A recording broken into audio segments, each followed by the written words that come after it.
याला जी ताई असे इकडून असे थोडंसं महानगरपालिकेची निवडणूक होऊ घातलेली आहे आणि अवघ्या आता 2-3 दिवसानंतर आपल्या सर्व नागरिकांना मतदान करायचं आहे। तर आपल्या सर्व मतदारांना मी एवढंच सांगू इच्छितोय की आता तुम्हाला मतदारांनी ठरवण्याची वेळ आलेली आहे की आपण आपला उमेदवार आपल्या हक्कासाठी लढणारा कोण आणि कसा असला पाहिजे ही ठरवण्याची वेळ आलेली आहे। म्हणून कुठलीही गोंधळाची भूमिका न घेता जो आपल्या हक्क अधिकारासाठी खरोखर लढू शकतो अशालाच आपण जे आहे आपला नगरसेवक म्हणून आपण आता निवडलं पाहिजे। कारण तो आपल्या प्रत्येक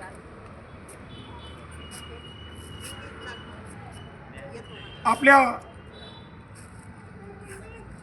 चांगल्या प्रकारचा विचार करणारा, स्वतंत्रपणे बुद्धिमत्ता वापरून मानवांचा विचार करणारा, निर्णय घेणारा अशा प्रकारचा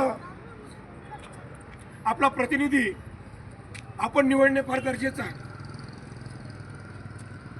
यामध्ये सर्वात मोठी भूमिका जर कोणाची असेल तर ते प्रत्येक मतदारांची आहे।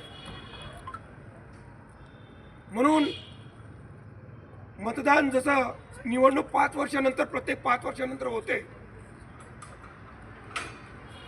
पण त्यासाठी बदलाव करणारा, सुधारणा करणारा जे आहे प्रत्येक कालखंड ठरत असतो। म्हणून आपल्या सर्वांना विनंती आहे की आमच्या नागरिकांसाठी लढवाई किंवा क्रांती करणारा जो काही आमचा प्रतिनिधी कोण आहे, अन्याय अत्याचाराविरुद्ध योग्य वेळी भूमिका घेणारा कोण आहे हे तुम्हाला चाचपणं किंवा त्याची चाचणी घेणं महत्त्वाचे। म्हणून कुठल्याही भूलथापाला बळी न पडता येणाऱ्या 15 तारखेला तुमचा नगरसेवक प्रतिनिधी म्हणून तुम्हाला निवडायचा आहे आणि तो संकल्प करायचा आहे। येणारी 14 तारीख जरी कत्ल की रात असेल, पण कुठल्याही भूलथापाला बळी नाही पडता आपण आपलं मत योग्य उमेदवार निवडायला गेलं पाहिजे। मित्रांनो, ही आपली छोटेखानी जरी मीटिंग असेल, पण तो एक मानव समाज घडवण्याची मीटिंग आहे किंवा ही निवडणूक आपला देश घडवण्याची ही छोटेखानी मीटिंग आहे। परंतु प्रत्येक वेळी नागरिकांची भूमिका महत्त्वाची असते, कारण तुमचा हा नगरसेवक नंतर आमदार बनतो, खासदार बनतो, मंत्री बनतो आणि तो नंतर तुमच्या भविष्याचे निर्णय घेतो। मग तुमचं तेल किती रुपये किलो करायचं, तुमचे तांदूळ किती रुपये किलो करायचे, डाळ किती रुपये किलो करायची ते ठरवले जाते। सिलेंडर 911 झाला आता। त्यानंतर तुमच्या शिक्षणाच्या फी किती ठेवायच्या किंवा तुम्हाला शिक्षण द्यायचं की नाही द्यायचं सत्ता ठरवते। म्हणून लक्षात ठेवा, ही गुलामी जर सोडायची असेल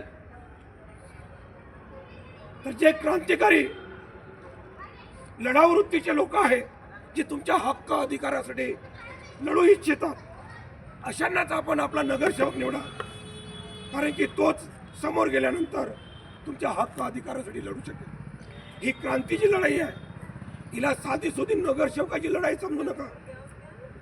ही लढाई येणाऱ्या आमच्या जनरेशनसाठी आहे, परंतु याचा निर्णय शासन व्यवस्था नाही, तुम्ही लावणार आहे, तेही तुमच्या मतातून मतपेटीत। मित्रांनो, या मीटिंगमध्ये पुन्हा मला तुम्हाला सांगूशी वाटतंय, मत देताना अ ब क ड 4 मशीना किंवा 4 अशा कलरचे जे काही अ ब क ड असेल त्यामध्ये एकाला तुम्हाला 4 मतं द्यायचे नाही, तर अ मध्ये एकाला पसंत करायचं आहे. जसं अ मध्ये 7 नंबरवरती जर गॅस सिलेंडर असेल तर गॅस सिलेंडरला द्यायचं. ब मध्ये XYZ असेल त्याला द्यायचं. क मध्ये ज्याला द्यायचं तुम्हाला त्याला मत द्या आणि ड मध्ये पुन्हा आमचं सिलेंडर आहे. तुम्ही जर 3 लोकांना मतदान केलं आणि चौथ्याला नाही केलं तर तुमचं मत व्हॅलिड होणार नाही, लक्षात घ्या. म्हणून सर्वांनी लक्षात ठेवा 4 मत द्यायचे आहे हे voting आणि expire अलग-अलग होणार आहे. ठिकाणी द्यायचे. अशा प्रकारची ही निवडणूक आहे. योग्य संकल्प करा अष्टांग मार्गातला आणि योग्य आपला नगरसेवक निवडा. एवढंच बोलतोय आणि थांबतो. जय भीम, जय भारत. थँक्यू.